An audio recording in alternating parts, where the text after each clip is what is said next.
From Wish TV and the All Indiana Podcast Network, this is the News 8 Daily 8 Podcast, a Wish TV News 8 update. Hi, this is Hannah Mordeau, and this is your News 8 Daily for Tuesday, March 24th. It's a cold start, but not as bad as yesterday. We were stuck in the 40s yesterday. We're going to get up to the mid-50s today. Going to be mostly sunny skies, so it's going to start to feel a little bit nicer outside. Central Indiana. Wish TV is now live on YouTube TV and Hulu Live, offering more hours of local programming than any other station. Search for Wish TV or look for CW8 on both YouTube TV and Hulu Live to find us. Watch local news, sports, and lifestyle shows live from Wish TV. You can still catch Wish TV free over the air or stream it live on wishtv.com and on the free Wish TV mobile apps. Wish TV, available in more places for the latest news, weather, and sports. The Bleacher Report app is your destination for sports. Right now, the NBA is heating up, March Madness is here, and MLB is almost back. Every day there's a new headline, a new highlight, a new moment you've got to see for yourself. That's why I stay locked in with the Bleacher Report app. For me, it's about staying connected to my sports. I can follow the teams I care about, get real-time scores, breaking news, and highlights all in one place. Download the Bleacher Report app today so you never miss a moment. Gas prices rose overnight despite global oil prices dropping. CNN reports that gas prices are at their highest level since August of 2022. AAA says the national average is at $3.97. That's the same as the statewide average in Indiana. Here in Indianapolis, gas broke $4 and jumped to $4.01. Diesel rose over $1 to $5.11. President Trump has delayed the deadline for Iran to open the Strait of Hormuz until later this week. The announcement caused global oil prices to drop yesterday, but the pain at the pump is not improving. News 8's Kat Sandoval reports. I spoke to some very surprised and angry customers. The highest price I saw in Marion County was $4.19 a gallon for unleaded. And that's quite the jump, considering the average price of gas last month was $2.68. I drove up and my light was on and I went, wow, that jumped up really fast. It's sticker shock for a lot of customers at this station in downtown Indy. Jaw-dropping, horrendous. I was not expecting to see that. My husband mentioned it when we were driving down. He said someone had told him it was at $4.19. He was hoping that they weren't telling the truth. Despite the high price, commuters gassed up anyway because they feel like they had no choice. I feel like the only thing I can really expect out of it is just for it to consistently be higher. Gas cost more in northern counties, closer to Chicago, and cheaper on the southwest side of the state. So we do typically see an increase in gas prices this time of year, so that's not abnormal to see at least some amount of an increase. And that's because this is the time of year that those refineries put some special additives into that summer blend gasoline. While increases are expected, it is a steep climb. Current average gas price is over $1 compared to last month. And that has been, a month ago since before the Iran conflict started. So we have seen kind of a sharper increase there in Indiana and nationally. AAA says they expect prices to only increase with the summer months ahead. And drivers tell me that's going to hit particularly hard when it comes to summer break. So we will probably not do as much traveling to, other states, and maybe we'll stay inside a little bit more, or check out the pool in our area. Majority of the people I spoke to say they can't seem to catch a break with all these rising prices. Constant rise and what becomes normal versus what used to be normal in the prices is really what gets me, and when you think about it, it's kind of ridiculous.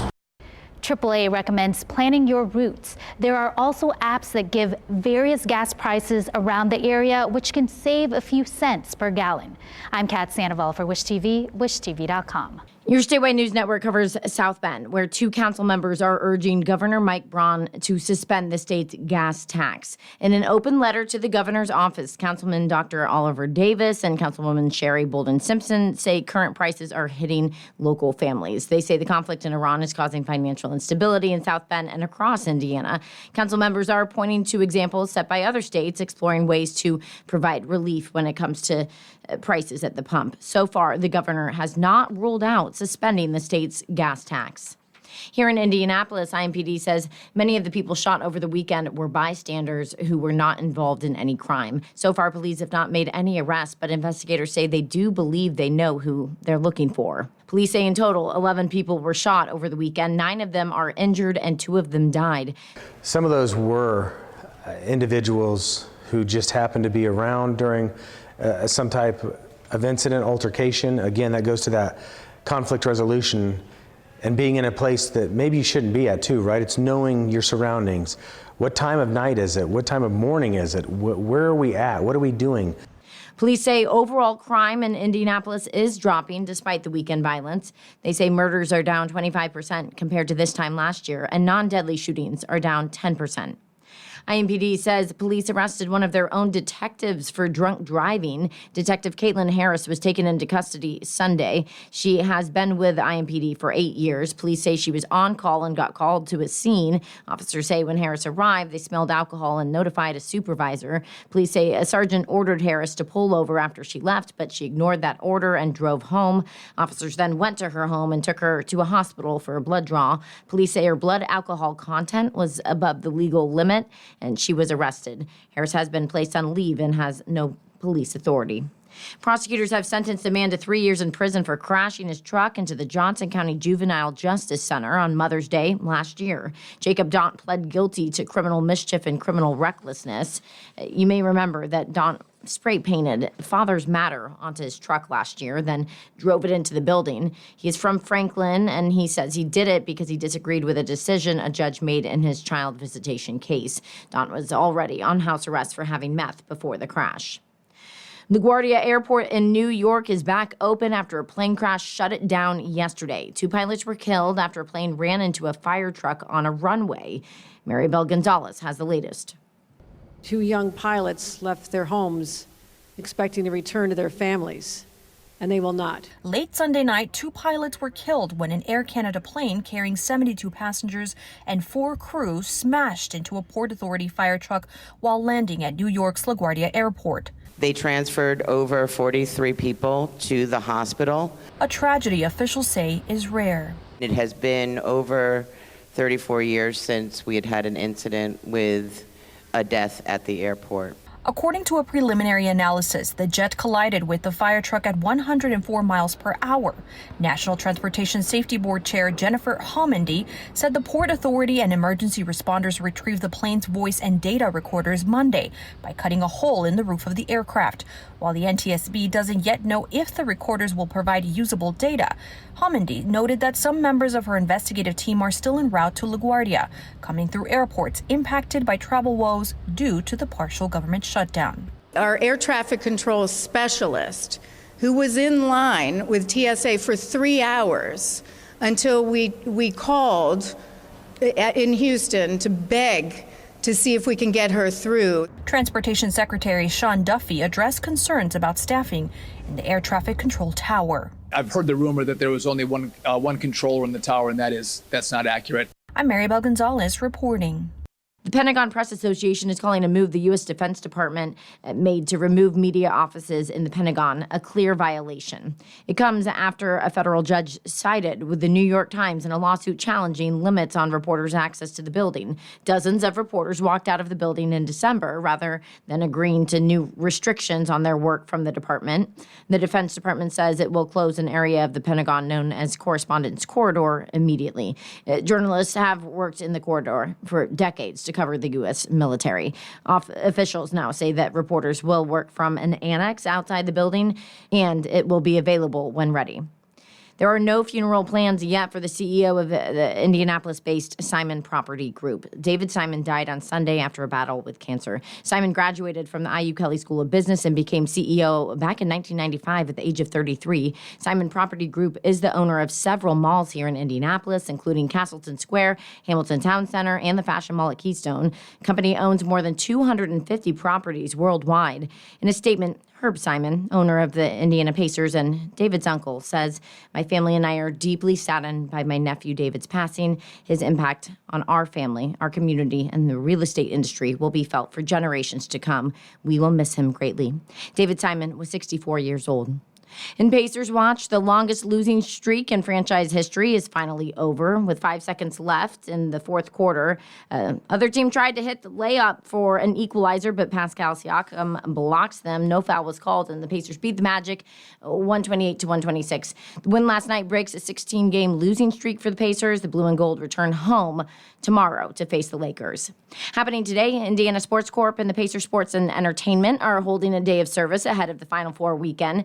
Officials say it's in honor of Jim Morris. He helped bring the NCAA headquarters to Indianapolis and founded Indiana Sports Corp. Morris died in 2024. Organizers say you can help. It's all starting at 8:15 this morning inside Gainbridge Fieldhouse. Leaders say the work will help beautify, restore, and positively impact the city. Starting this week, state police will begin cracking down on speeding and construction zones. News 8's Malia Van Ostrin takes us to Hancock County, where people driving too fast on I-70 could soon get a warning or a fine. Traveling through this stretch of I-70 will want to ease off the gas. Safe zone enforcement will take place between mile markers 104.9 and 109 in Hancock County. They look for zones where they see maybe a little bit higher risk for safety, zones where, like this one, where it's down to one lane and for several miles, and they really want people to slow down. The Safe Zone program uses truck-mounted speed timing devices to track how fast you're going. If you're caught going 11 miles per hour or more over the posted speed limit, a notice will be mailed to the car's owner. The camera on the truck will take a picture of your license plate. Your first offense is a no fine warning. Your second offense is a $75 fine. And your third offense and every offense after that is $150. INDOT says the goal is not just enforcement, but preventing crashes in active construction zones. Yaney says it's important to pay attention to the signs on the road that will let you know about the photo-enforced speed limits. You'll know you're in a zone because you'll see several rounds of signs saying that you're in a zone before you even get to the truck that takes the picture. Enforcement is also set to begin along I-65 in Jasper County and will continue in the Clear Path construction zone in the northeast side of Indianapolis. We're not trying to trap anyone. We're not trying to get you. We want to give you plenty of warning. We'd love to not give any tickets. We'd love for people to be slowing down and not excessively speeding. INDOT says the fines collected will go into the state's general fund. In Greenfield, I'm Malia Van Ostrand for Wish TV and WishTV.com. Wish TV and its parent company, Circle City Broadcasting, have launched a campaign to help combat crime and violence among young people. It's called Youth Alternatives to Violence and Crime, or YATVAC. As part of our campaign, we are producing a podcast called Rock the Mic with our partners at the Rock Community Center. Some of the students came here to Wish TV for a visit, giving them a look at the opportunities they could have in broadcast media. News 8's Joseph Viney has more. The first stop of the Wish TV tour saw the YATVAC podcast students meet with our staff that contribute to the Rock the Mic podcast. It allowed them to learn about career opportunities in media, such as graphics. And then from there, I was able to create some of the podcast art. The tour continued through into the Wish TV newsroom, where our students had two unexpected but welcome encounters. First, with News 8's anchor and reporter Derek Dennis, and then with Storm Track 8 Chief Meteorologist Keith Gibson. Oh, cool, the YATVAC class. Well, I'm on the air right now, so I only got 10 seconds, but I hope you guys got a little bit of a glimpse behind the scenes of what we do here at Wish TV. Well, we're going to be watching you from upstairs. Okay, see good. What Okay. right now? See, this one we talk. It's the talker. I can hear them. Yes. What was it called? I can hear too. And they can hear me. What was it called? IFB. Here's the weather. I'll be around. Hey there. Hey, well, welcome in. I saw you guys are going to be here today. Are you coming down? So we're in commercial right now, but in about 20 seconds they'll be on television. And the students took the opportunity to visit the studio where we produce the weekly Rock in the City show. As well as meeting the crew, they were able to sit in the hot seat, try their hand at reading the prompter, and experience what it feels like to be in front of the camera. These guys are future stars in the making. I'm Joseph Viney for Wish TV and WishTV.com. You can listen to Rock the Mic through our All Indiana Podcast Network. You can get more information on YATVAC at WishTV.com. This has been your News 8 Daily from Wish TV. I'm Hannah Mordeau. Watch us on Wish TV and WishTV.com.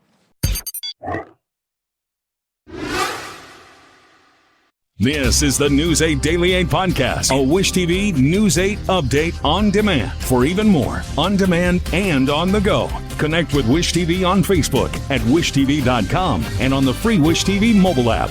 Thank you for listening, and be sure to like, subscribe, and follow this podcast for updates every weekday morning on the All Indiana Podcast Network and wherever you get your podcast. Hey, it's Howie Mandel, and I am inviting you to witness history as me and my Howie Do It gaming team take on Gilly the King and Wallow 267's $1 million gaming in an epic Global Gaming League video game showdown. 4 rounds, multiple games, 1 winner, plus a halftime performance by multi-platinum artist Travie McCoy. Watch all the action and see who wins and advances to the championship match against Neo right now at globalgamingleague.com. That's globalgamingleague.com. Everybody games.